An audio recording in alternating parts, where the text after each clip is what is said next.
Welcome to this channel. It's called Botvidsson. If the first time you're here, this is a crazy channel where you can learn magical stuff.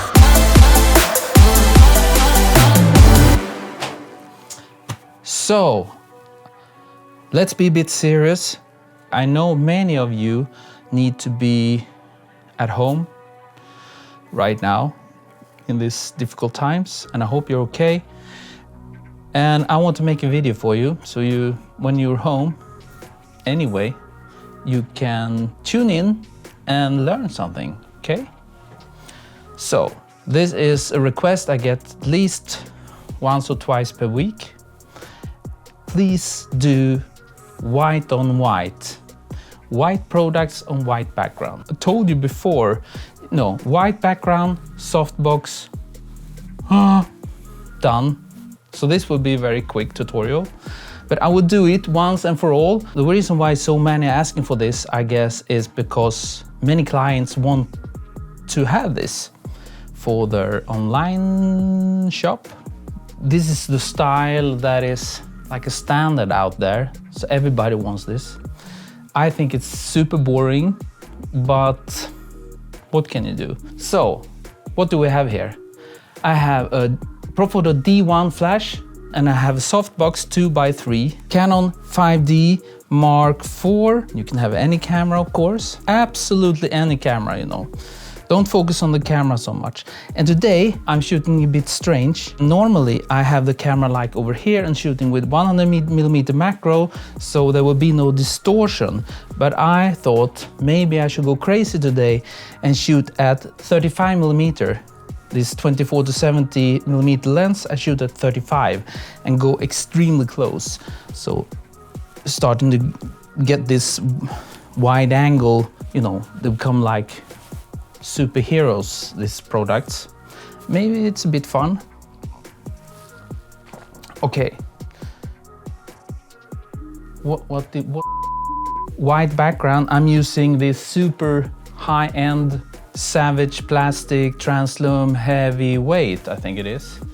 Medium or heavyweight. Doesn't matter, find any kind of white. It's matte, so it will not be any reflections. And as always, shooting tethered with this cable, sending it into the computer to capture one. Shoot. This is the first shot. And as always, like I always telling you, all this ambient light, the LEDs and the window light will not go into the shot, because we have the aperture at 8 only. Maybe I can go up to, because I want them to be as sharp as possible. I will not do like a focus stacking on this one. This is the simple mass production Amazon white seamless stuff. So maybe we can have a bit more depth of field, get them a bit sharper. It's the only thing you have to consider when you're shooting, the aperture. Normally, ISO always at 100, the lowest, and the shutter speed always at the maximum flash sync speed. For this camera, it's 1/200 a second. 2.8 lens, if I put it at 2.8, it would be shallow depth of field. Just the front will be sharp and then blurry. So I will put it up to, maybe we can go to 11 at least. So I would choose aperture 11, and when we go to the screen, if we go to, I would do a Daniel Norton. Let's see where we start to see here we start to see the products. It's like 3 stops of light. This light you see coming here, it's coming from the LED, the video light. So we are totally fine, So right now we are 3 stops underexposed. There's no risk to get this yellow ugly light going into our shot. We don't want to have this. We only want this one color, daylight-ish, 5,500, 6,000 Kelvin, I think. Then we can turn on the flash. This is the modeling light, the lamp that's inside. It's called modeling light. I like to call it guide light, because it's like a guide to see where the light will hit the products. Now it's very hard to see because we have the the LED. This is the guide light that will guide you in the dark to see where the light hit the product. That's good to have. And I have no idea what power it is. It says 4.7 and I think this is a 1000 watt second flash. So it's like, whoo, a lot. We do not need that at all. Let's do it like this actually. I will put this up on maximum. And we have aperture 11. Let's see what happens. Boom, maximum power. What do we get? It's a bit overexposed, and I will put on this warning to see where it's blown out. Almost the whole product is blown out. So obviously it's too bright. So let's turn it down. I will turn it down a bit and take another one.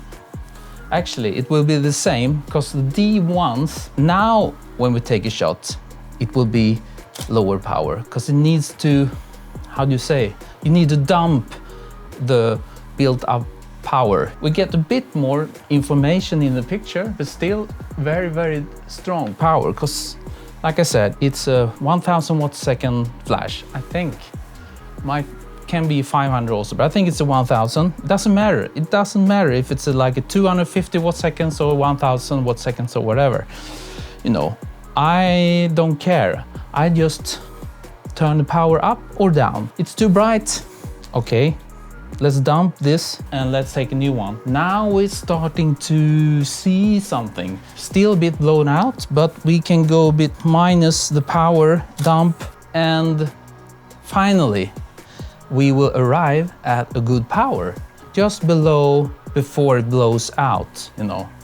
We still have a bit warning up here. If you go in and go to highlight recovery, we can see there is no problem. There is still data here. So I will keep it at this level. I want to be at the edge of blown out, just below. Right now I have the flash at the best spot, I would say. When I was testing before, this is the spot I prefer for my taste. Because when I was starting, I had it like maybe around here. You see the background becomes gray because the light goes, you know, it goes like this, of course. And it hits up here, but it hits less than here, of course. Now we're shooting straight at the product.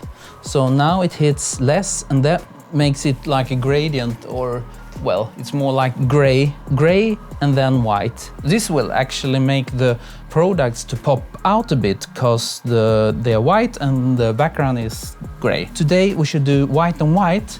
So then I will try to find the best spot for this. If I move it too far, take shot, we can turn off this warning. It's easier to see. This is also beautiful, I think. The further away you go, closer to the background, the darker the product will be, of course. The front will get just a tiny light from this. So this is too dark, I think. But I actually start dark, further away, because the background is good now. And then I move it tiny bit back. If you look up here, around 210, 250 up here, it's probably where it was blown out. It's around 255 is blown out. You don't want to go up there. So if you look at this side, it's like 216 and the background is 240. The edge will pop out because the product's edge is darker than the background. And at the same time, I don't want, like I said, the product to be too dark in the front. So maybe I'm trying to find the sweet spot. So I will back it up a tiny bit more. Yes, now I think the product looks nice in front. Clear, nice, flat, boring, but hey, this is the style. From here, there is no light coming from the sides. No light from the sides, so the edges of the products will be a bit darker. So it becomes like a gradient, bright to dark. And that's good, because the edges should be darker, so they will pop out. How many times have I said pop out today? So I think this is a good level. You know, the main light goes, the center goes around here. So it makes the background white, and also all this way white, white, white. And also the product will not get straight on light. It's a bit less, so they become a bit darker.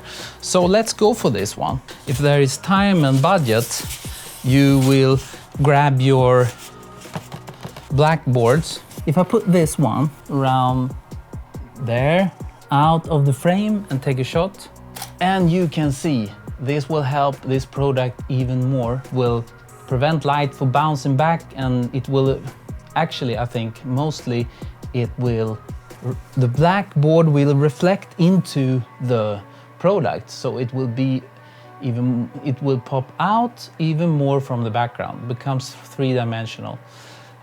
You can build up the whole picture by putting up all these black flags, but often I just will hold the black flag and take like 4 or 5 pictures and then make a composite in Photoshop. I will see, maybe I can do it now. If this is a very short video, I can end with the composite in Photoshop. But let's set the focus correct. Where should we set the focus? That's always a tricky part. Put on out of focus, and I think we should put it on around there. I will put it on the left can on the logo. I think I set the focus here. Yes, focus, and this is kind of nice. I always do like this. When I know I will take the final shot, I take a black frame. So then I know now we take the final shot. So I will take a shot, and then I will start to make some nice edges on the other. You see there, on the left side, there will be a bit like a gradient. Instead of reflecting light, we are reflecting shadows, darkness. And let me take one on this side too. And let me also take one for the top here, I think. Yes, a bit on the top there. And maybe also one on this side. You see on the top green part on the right one there. I think this is enough. So now we have like, I guess it's 1, 2, 3, 4, like 5 pictures. And that's it. Flash off. So much noise. Let's go to Photoshop. 1, 2, 3, 4, 5. 5 images. I will mark them all, and then I will take, I would like to have open as layers in Photoshop, but I think that is only for Lightroom, I guess. I will export originals. This is the 5 images. Let's go to Photoshop and import somewhere. Load files into stack, I think. Script, load files into stack. Browse, 5 files, mark them all, open. Attempt to automatically align source images. Now you see all these 5 images will open as layers in Photoshop. Okay, now we have the 5 images aligned, and let's start. Let's put the main picture at the bottom, and then I will put on the next one. This is for this part, and I would just click the mask and hold down Alt Option. I mean Alt. I call it Alt Mask. You know, then becomes a black mask. The image disappears, and then we just hit B for brush, and then I make sure I have white as foreground color, and then I just paint in this, something like this. I can take a look at this side, if we should go for this or not. So there we have it, and then we hold Alt down, and you can see the mask, and if it's too abrupt or something, then I will go to Gradient Tool, and then I have black as foreground color, and then I will just make like a gradient, something like this. Yeah, something like that. And then we put on another one on this side, Alt, Mask, Brush, white as foreground color, and then we paint it in on this side too. Make sure don't take the black card there. And the same thing, gradient tool, just, whoops, just make it a bit, fade off a bit. And then we put on the next one, is this part, Alt Mask, Brush, White, like this, and then again, gradient tool, White, make a gradient, sorry, it needs to be black, to take it away, fade out a bit, something like that. And then the final one on the left side, Alt Mask, Brush, White, and then we take the gradient tool again, black, and then fade it off, something like that. Okay, and I will take all these parts and I will Command G, and then we'll have like a group, because you see now it's kind of powerful. And then I just take down the opacity so it will look a bit more stylish, maybe around there. Okay, so, and let me crop this.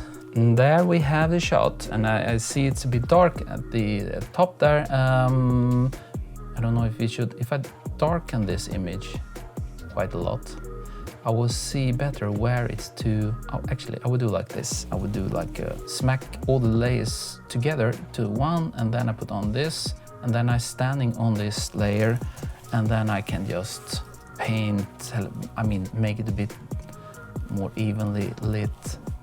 I'm using the dodge tool to, and I'm on mid-tones to make it a bit more evenly lit. This is very rough now, as you can see.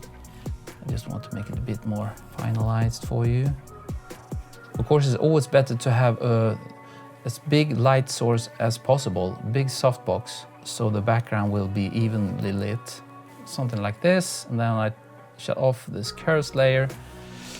And then also I would like to check and put on the hue saturation layer and put on the saturation. Then I will see if there is a lot of, yeah, I will go black and white because I want the white to be white. And then on this mask, I will, let's do it a bit rough. I will just put the color back. Oops, come on. Put the color back. Boom, boom, boom, something like this. Okay, let's not do this right now. And as you see, it's dirty. Then you need to go through the whole picture just to clean it up. And I realized one thing now. I forgot to do one thing.